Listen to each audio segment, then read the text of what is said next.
Good afternoon, everybody.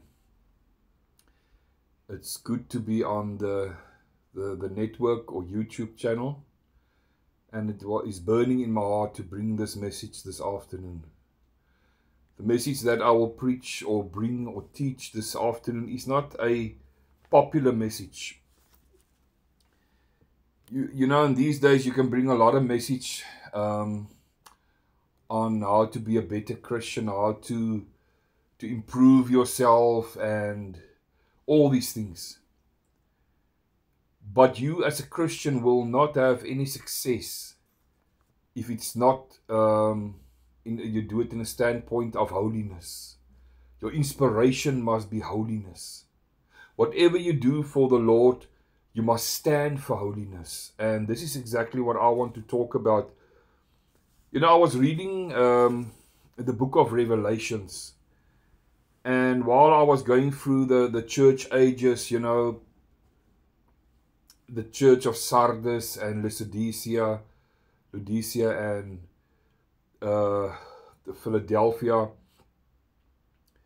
Laodicea is the lukewarm church. I think that's the last church that Jesus addressed in the book of Revelation.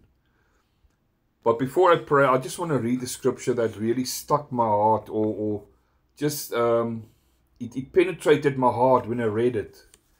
It says in Revelation 3 verses 4, "You have a few names, even in Sardis, which have not defiled their garments, and they shall walk with me in white. They shall walk with me in white, for they are worthy." Can I just read it again? "You have a few names, even in Sardis, which have not defiled the garments, and they shall walk with me, for they are worthy." That's a powerful scripture. It's also a warning scripture. Jesus himself, the King of Kings, he sees every church and every condition that a church is in. Jesus Christ can see. He can see through the fake. He can see through all the flattery. You can see through everything. Jesus has got this fierce, flaming eyes to see through churches, to see through men's false pretensions. I've heard a saying one day, "What kind of church would my church be if every member was like me?" And that is the main focus of a church. It's not to be like Brother John or the pastor or this or that. It's to be like Jesus Christ, the Son of the living God. Let me pray. Praise the Lord. Heavenly Father, I pray that you will anoint this message this afternoon, where I want to stand still and preach upon, to take a stand for holiness. I pray, Lord, I beg thee that people that listen, they will not just glance over this message, but they will listen with the ear what the Spirit has to say this afternoon.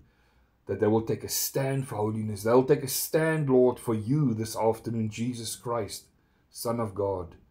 Come, touch my lips with anointing. Touch my lips, Lord. Those that will hear, they will be anointed to hear.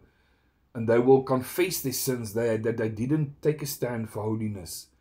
That the Holy Spirit in them will help them to take a stand for holiness. In Jesus' name, amen. I just read the scripture now. About Revelation 3 verses 4. "You have a few names, even in Sardis, which have not defiled their garments." You know, here's a distinction. Jesus always draws a distinction. He can see who's holy. There's a lot of people that says you mustn't be holy, holier than thou, holier than. It's a saying that they say. But I can tell you, when Christ is clothed on you and you wear Christ right, in other words, you wear Christ right, the holiness of Christ will shine through you. Your actions will show that you are a child of God. That's one of the attributes of a child of God, is holiness, the love of God. When Moses was on the mountain and he came back and he was in contact with God to receive the Ten Commandments, he came down. The holiness of God shone through his eyes, and they had to put a veil on him. And that is what the church is not longing for. They long for programs, and they long for little games, and they want to play a game and another game and another game. Are you part of those people that just want to play games, but you go to church, but you don't want to partake in the holiness of God? I'm telling you, my friend, without holiness, you will not enter into heaven. The Bible says in Hebrews 12 verses 14. It's to carry the spirit of holiness, to carry the spirit of holiness. You know, to serve the Lord showed me, when you serve the Lord, we serve the Lord out of our spirits. And those that is lukewarm, they serve the Lord out of their own mind and understanding. Let us serve the Lord out of our spirit. But let us continue to take a stand for holiness. To take a stand for holiness means to live a life dedicated to God, separating oneself from sin and pursuing righteousness through daily choices living. Let me say it again. To take a stand for holiness means to live a life dedicated to God. Oh, separating oneself from sin and pursuing righteousness through daily choices living. I will tell you a story, my friend. You know Jimmy Swaggart that died. You know, I saw him as he was nearing his end. I could see his desire was to pursue the Lord. He was 90 years old when he died, but he preached the cross and he longed for God, and his basis for his Christian living was the cross of Calvary. The message of the cross. What Jesus did there produced holiness, can produce holiness in our lives. But I was just thinking that you could sense when he was sitting there on the platform, you could see the holiness of God just shining through this man of God that's now with God. Because he pursued the holiness of God. Therefore, we must pursue the holiness of God in every aspect of our lives. There's many Christians, they feel they can't live holy, but you can't live holy, but the Holy Spirit through you can live holy. So, to take a stand for holiness means to be a life dedicated to God, to be separated. That's what holiness means, to be separated. Paul was separated as an apostle of God. We must be separated, not isolated. There's a difference between isolation and separation. We cannot isolate ourselves from the world, but we can separate us from this worldly system. We must take a stand for holiness. If you don't take a stand for holiness, you can't there's no middle way. You must have both of your feet on the word of God. We must take a stand of holiness. And you would say the rapture.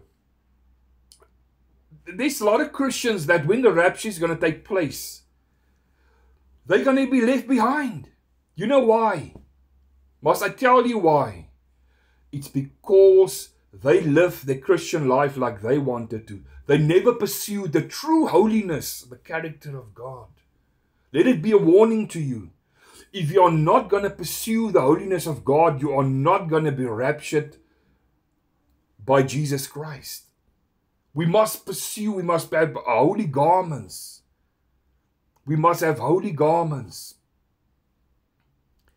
And I want to say holiness is the everyday business of every Christian. Holiness is the everyday business of every Christian. It's evident in itself in the decisions we make and the things we do, hour by hour, day by day. Yes, holiness is the everyday business of every Christian. It's evident in itself in the decisions we make and the things we do, hour by hour, day by day. Like for instance, if you are sitting in a company of people cursing and using the Lord's name, you take that decision and you say, no, I'm not going to be part of this people. Therefore, we must separate ourselves and take a stand for holiness. You know, one thing about Donald Trump in America and Joe Biden, must I tell you what's the difference? Donald Trump takes a stand for holiness. He takes a stand for the biblical values. Joe Biden didn't do that. He allowed the transgender, the flag of the transgenderism, they celebrate that transgenderism flag on the White House. Donald Trump said, no, we're going to celebrate the Lord. And that's why Donald Trump is more successful. And as preachers, we must take a stand for holiness. You cannot allow, my friend, in your church for gay people to have relationships. You cannot condone and say it's good. No. They must come to Christ, and there can be nobody in your church that's in a relationship, woman loving a woman, a man loving a man. No. It's man plus woman, and not man and man. That sin must get out of the church. Even pastors, they stand there on the pulpit. They are gay. I'm telling you now, we must be separated. I love the gay people. But we cannot ordain the lifestyle of homosexuality. They're welcome in the church, but they can't live out their lifestyle in that church. They must come to God. And if they come to the altars, they will take a stand for holiness, and they will deny that sin of homosexuality. Holiness has never been the driving force of the majority.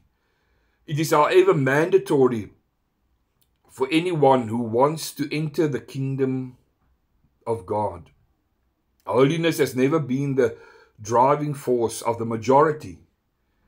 The lukewarm church, the sensitive church, all these churches, that's not right. But it's mandatory. It's not the driving force, but it's mandatory for you. You need that to go into heaven. It's holiness. Holiness. If you will not determined to be pure, you will grow more and more impure. Do you hear me? If you will not determine to be pure, you will grow more and more impure. We must determine. We must determine to pursue the holiness of God. And the only way that you can get rid of pornographic material is not to look at it. It's to deny it. Now you go and you take a chance and you go on the website and you think, it's just innocent. And let me tell you, my friend, it starts by a little sin. Your habit can become a great sin. Today you have this desire to do a certain thing, and it will just involve in more sin. Eventually you will fall. You might desire to watch pornographic material, and the next moment you are sleeping with prostitutes. Do you understand what the danger it is? We cannot allow wrong things in our life. We must take a stand and withstand it in the mighty name of Jesus. Yeah, like I said, to take a stand for holiness means to live a life dedicated to God, separation oneself from sin, and pursuing righteousness through daily choice. Is it difficult? Not with the Holy Spirit in us. He is the Holy Spirit. He can help you in this walk. The Holy Spirit wants you to be holy. He is holy. And if you want to live a Christian life without the Holy Spirit, you cannot live it. There's too many church believers that they believe they are holy. They are not holy. They are self-righteous. They don't have the Holy Spirit. If you are born again and you've come to the cross of Calvary, then you shall be holy. And you are filled with the Holy Spirit, baptized in the Holy Spirit, speaking in tongues. You will feel that consuming holiness of God. But to remember, information with application brings transformation. The Word of God is the information. And if you apply it with application, information with application brings transformation. The reason that you are just an information Christian, but to hear and do, you must hear and do. When you hear with your spirit, man, and you bring that information in your heart, you apply it daily, you apply it, that brings transformation. We must do something from our side. We must choose to walk on the right path of holiness. We must. I'm warning you, Christian, you can look at this message, you can even now switch me off, I don't care. I'm telling you, if you're not going to take a stand for holiness, you're not going to make it. The glory has departed. Ichabod, the glory has departed. Churches, the glory has departed from your pastor. He's living in sin. He doesn't do the will of God. He's playing around. Get yourself a church where the pastor is holier, where the deacon is holier, where the evangelist is holy, where the church singers in the choir is holier. Get yourself a church. Go in a room and fast. Begin to fast and separate yourself from this world. Hear me good and hear me right. You must take a stand for holiness. If you're not going to take a stand for holiness this afternoon, I don't care if you don't want to watch me. Never again. I don't care. I'm giving you the word, thus saith the Lord, and you shall be holy. The Bible says, if God is holy, we must be holy. So I want to end off. I don't want to continue speaking. And I want to do a prayer for you this afternoon, that you will say, Lord, I recommit my life and I want to be holy. I want to live for you. It's an invitation to you right now. If you want to live a holy life, a surrendered life unto God, do this prayer with me and give your life to Jesus Christ. Do this prayer. Father, I come to your throne in the mighty name of Jesus. I pray, Lord, that you will wash me with your blood. I acknowledge my sin before you, Lord. I acknowledge that I'm on the wrong way. Come now, Lord, cleanse me with your blood. Make my life holy before your face. Write my name in the book of life. Let me serve you until you will take me home or the rapture will take place.